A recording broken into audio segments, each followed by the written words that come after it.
नमस्कार।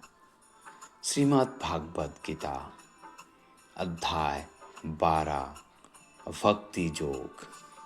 भक्ति का योग। ये अध्याय अर्जुन द्वारा श्री कृष्ण से दो प्रकार के योगियों के बारे में पूछने से शुरू होता है और उनमें से वे किसे पूर्ण मानते हैं। वे जो निराकार ब्रह्म की पूजा करते हैं या वे जो भगवान के साकार रूप के प्रति समर्पित है। श्री कृष्ण घोषणा करते हैं कि भक्त दोनों मार्गों से उन्हें प्राप्त कर सकते हैं। हालांकि वे अपने साकार रूप की पूजा करने वालों को सर्वश्रेष्ठ योगी मानते हैं।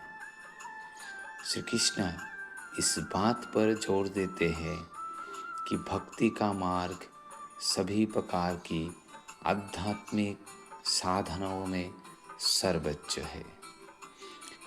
फिर वे अर्जुन को समझाते हैं कि ईश्वर के अव्यक्त स्वरूप का ध्यान करना काफ़ी कठिन है।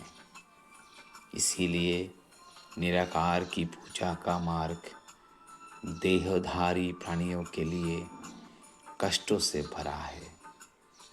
दूसरी ओर जो भक्त उनके साक्षात स्वरूप की पूजा करते हैं, वे अपने सभी कर्म ईश्वर को समर्पित करते हैं और अपने मन और बुद्धि को सजग रखते हुए वे उन्हें प्राप्त करते हैं।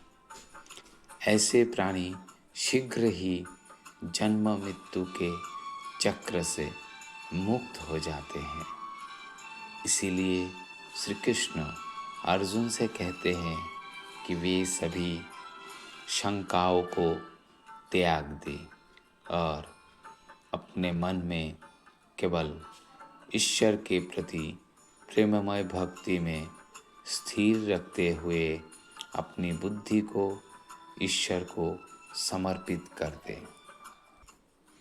श्री कृष्ण कहते हैं कि ईश्वर के प्रति ऐसा प्रेम संघर्षरत आत्माओं को स्वाभाविक रूप से प्राप्त नहीं होता। भक्ति कोई रहस्यमय वरदान नहीं है जो प्राप्त हो जाए। इसे विकसित करने के लिए निरंतर प्रयास आवश्यक है। श्री कृष्ण अर्जुन से कहते हैं कि यदि वह अपना मन पूरी तरह से ईश्वर में लीन नहीं कर पाता तो उसे अपने सभी कार्यों को ईश्वर के प्रति भक्ति भाव से करने का प्रयास करना चाहिए और निरंतर अभ्यास से वह पूर्णता प्राप्त कर लेगा। यदि अर्जुन ये भी न कर पाए तो उसे श्री कृष्ण की प्रसन्नता के लिए कर्म करना चाहिए और यदि उसे ये भी कठिन लगे तो उसे अपने सभी कर्मों के फल त्याग कर आत्ममग्न हो जाना चाहिए। श्री कृष्ण आगे बताते हैं कि ज्ञान की खेती यांत्रिक अभ्यास से श्रेष्ठ है और ध्यान ज्ञान से श्रेष्ठ है। यद्यपि ध्यान से भी श्रेष्ठ कर्म का फल का त्याग है, क्योंकि इससे तत्काल ही परम शांति प्राप्त होती है। इस अध्याय के शेष भाग में भगवान के प्रिय भक्तों के सभी अद्भुत गुणों का वर्णन किया गया हुआ है जो उन्हें अत्यंत प्रिय है। अर्जुन ने पूछा, आपके साक्षात स्वरूप के प्रति दृढ़ निष्ठा रखने वाले और निराकार ब्रह्म की पूजा करने वालों में से आप किसे योग में अधिक परिपूर्ण मानते हैं? भगवान ने कहा, जो लोग मुझ पर अपना मन स्थिर रखते हैं और दृढ़ विश्वास के साथ सदा मेरी भक्ति में लगे रहते हैं, मैं उन्हें सर्वश्रेष्ठ जोगी मानता हूँ। लेकिन जो लोग अपनी इंद्रियों को संयमित रखते हुए और हर जगह एक समान मन से परम सत्य के निराकार स्वरूप, अविनाशी, अवर्णनीय, अप्रकट, सर्वव्यापी, अकल्पनीय, अपरिवर्तनीय, शाश्वत और अचल की उपासना करते हैं, वे भी सभी प्राणियों के कल्याण में लगे रहकर मुझे प्राप्त करते हैं। जिसका मन अव्यक्त से जुड़ा हुआ है, उनके लिए ज्ञान प्राप्ति का मार्ग कष्ट से भरा है। देहधारी प्राणी के लिए अव्यक्त की उपासना करना अत्यंत कठिन है।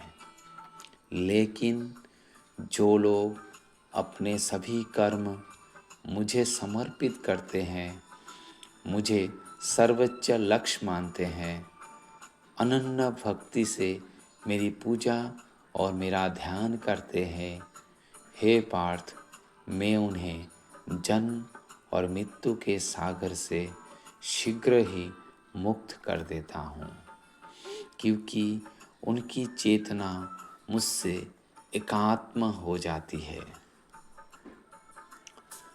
अपना सारा ध्यान मुझ पर केंद्रित करो और अपनी बुद्धि मुझ में समर्पित कर दो। इसके बाद तुम सदा मुझ में ही रहोगे, इसमें कोई संदेह नहीं है। हे अर्जुन, यदि तुम मुझ पर अपना मन स्थिर नहीं रख पाते हो, तो सांसारिक मामलों से मन को निरंतर रखते हुए भक्तिपूर्वक मेरा स्मरण करने का अभ्यास करो। यदि तुम भक्तिपूर्वक मेरा स्मरण का अभ्यास नहीं कर सकते, तो बस मेरे लिए काम करने का प्रयास करो। इस प्रकार मेरा भक्ति सेवा करते हुए तुम सिद्धि की अवस्था प्राप्त कर लोगे। यदि तुम भक्ति भाव से मेरे लिए काम करने में भी असमर्थ हो, तो अपने कर्मों का फल का त्याग करने का प्रयास करो और आत्मा में लीन हो जाओ।